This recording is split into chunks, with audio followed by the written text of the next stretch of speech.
ભાઈરાને કેમ છો બધાય? મજામાં જશો? આજે અમે જામનગરથી સૂર્ય ભવાની આવ્યા છીએ. તો હાલ અત્યારે અમે સૂર્ય ભવાની પહોંચી ગયા છીએ, જે લગભગ જામનગરથી 17 કિલોમીટર આવેલું છે દૂર.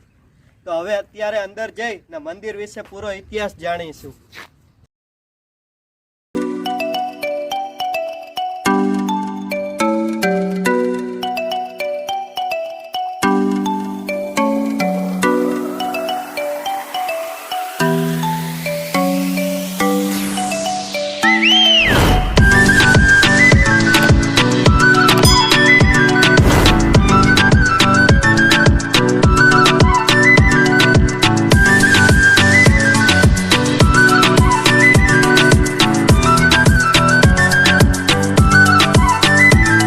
હવે અમે સૂર્ય ભવાની મંદિરથી અમે જઈ રહ્યા છીએ ભવાની માના મંદિરે, જે સુવરડા ગામમાં આવેલું છે મંદિર.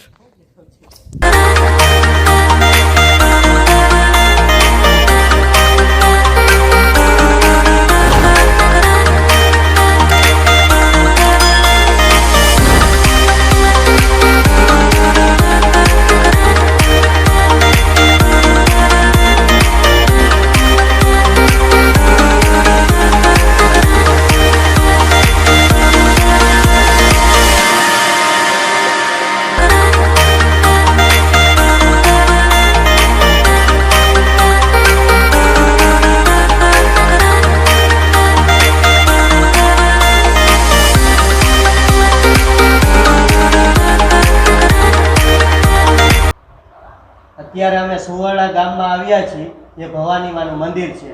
તો ભવાની માના મંદિર વિશે આખો ઇતિહાસ અમે જાણીશું ભાઈ સાથે. એમાં ભવાની અમારું ગામ સુવરડા છે. હું હરિભાઈ આહિર ડવ બોલું છું. બરાબર. ને આ અમારે 7 પેઢી થઈ સુવરડામાં. બરાબર. પછી આ માતાજી વિશે કાંઈ તમારા લેખ જોતો હોય તો મારી દાદી હતા. બરાબર. એને કાયમ સવારે શિરામણ કરે બરાબર. ને રોટલા મેળવા જાય 6 હાથ કોરી થઈ જાય, ચાંદીની સિક્કા થઈ જાય. તો એ જે ફૂઈ તમારે આમાં કાયમ શું કરો કોરી મેળવો? તો કે હું મેળતું નથી. પછી એને સપને આવ્યા ભવાનીમાં કે હું 50 વર્ષ ત્યાં ચોરા ત્યાં બેઠી છું બાજુમાં, મારે તારા ઘરે આવવું છે. એટલે હાથ જોડી ગાયું આમ મેળવા જતા, વાંય છેડો પકડ્યો, ગોંદરે ગાયું મેળવા જાય મારે, એટલે છેડો પકડ્યો, મારે તારા ઘરે આવવું. તો કે માતાજી મારી ફૂઈ માને ન માને, મારા ઘરે નહીં. પછી મોંઘીમાં હતા, ભાનુશાળી મોંઘીમાં હતા. એને પરચો પૂર્યો ને કીધું કે હું અહીંયા ભૂમા છું ને તમે ખોદો, હું પ્રગટ થાઈશ. પછી આ મંદિર આ મોઢે માતાજી બેઠા હતા. પછી આ તો જીર્ણોદ્વાર કરેલો છે ગામ સમૂહમાં. ભવાનીમાં આવ્યા કેવી રીતના એ આપણે આખી જાણકારી મેળવશી આ દાદા પાસે. તમારું નામ શું છે? એ તમારે બનાભાઈ. બરાબર. કેવી રીતના માતાજી આવ્યા એ તમારે અમને આખી ઇતિહાસ કહી. બરાબર. અમને ખબર એટલે કરશો. બરાબર. બરાબર. તો એ સપને માતાજી આવ્યા. બરાબર. હવે હવારું બાઈ હતા, ભલે હાવર હતા. બરાબર. પછી એને કીધું કે ભાઈ મારું ન હાલે, મારા હાવરાને ના દે. બરાબર છે. પછી ગઈ જાવ એ નક્કી કર્યું કે આ બહુ કોચવાતા નામ થતું નિશાની જોઈ, એમને કેમ ખબર પડે. બરાબર છે. અને ક્યાંથી આવો ને શું નામ? બરાબર. તો કે વગડાવાડી જતી કદાચ મારે માતાજી વગડાવાડી કહી હતી. હા, વચમાં ખંડ રહ્યો એમાંથી હું આવું. બરાબર. હા, તો નિશાની કે આ હાથીઓ કાઢવું ઓપારી પાવડી ને બધી નિશાની ત્યાં ખોદજો. આટલું છેટું હું બેઠી છું અને આટલે હાથીઓ કર્યો છે, અહીંયા ઘા કરજો, જોઈને ઘા કરજો. એટલે બધા ભેગા થાય ને એમ કે સાચી બહુ છે ખોટી કાંઈ ને ગમે એને ગમે ગામડામાં, એટલે એને બધી નક્કી કર્યું.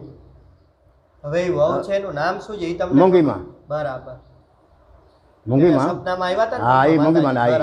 એ જ પછી અમુક તો હોય ને ડાયા કોઈ ગાંડા મારા જેવા કે જાઓ હું તપાસ કરો મંદિર આ વગડાવાળી એટલો ખંડ સાચો છે ખોટું. બરાબર. એટલે એ તપાસ કરી બધા કે હું આ 5 જણા ગયા બરાબર સાચી છે નહીં મૂર્તિ. બરાબર. એટલે બરાબર થયું. પછી અહીંયા નિશાન લીધું, એ પણ નિશાન નીકળ્યું. બરાબર.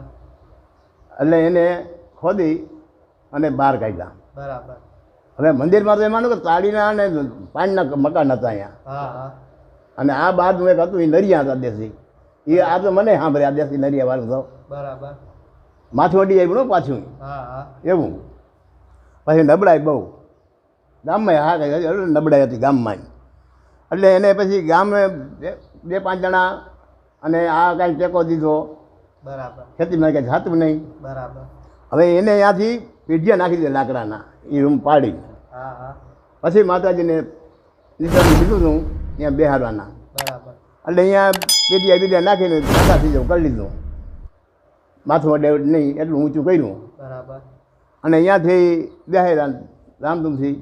પછી અમારે નોરતામાં એનો હવન થાય બરાબર. કયા નોરતા? આપણા આહુ મહિનાના. આસો મહિના હા નોરતામાં હવન થાય. હવન થાય. દર વર્ષે અહીંયા હવન ટૂંકમાં કરવામાં આવે હા છે. અને ગામ આખું જમી અને જમવામાં શું ખબર છે મોસમ હાલતી હોય હા લાવસી દાળ કરવાની બરાબર. અને આ પછી ફાટલા ઓટા બાંધ્યા હતા અંદર જમવા માટે. હા ખેડામાં આવે બધા કાંઈ હવે નહીં મશીનમાંથી. હા એટલે એ બધા ઓટામાં બેસી જાય અને જમીને હાલ્યા જાય પ્રસાદ લઈને. બરાબર અને એ પછી દર્શન કરતી અને આ બધું થયું. બરાબર. પછી તો કાંઈક સારું થતું માંડ્યું અને માતાજી એને હાવ ગુજરી ગયા. પછી આ માતાજી તો હકાપા હા બોલે ગામ આખાને થયું કે હાચા તો છે જ હતું જ બરાબર. જોગમાયા છે હાથી બધા માનતાયું કરે બરાબર કે નારિયેળ શ્રીફળ જય જય થાય. બરાબર. પછી વાંથી ગયા નિશાની લેવા હતા અને અહીંયા પણ આ સૂર્ય ભવનનું નામ પાડ્યું. બરાબર. સૂર્ય ભવનનું નામ પાડ્યું. નાની દયા થઈ. ભવાની માનો ઇતિહાસ ગામ લોકોનો બધા મને સપોર્ટ મળ્યો હા. તે બધાનો ખૂબ ખૂબ આભાર. ભવાની માત કી જય.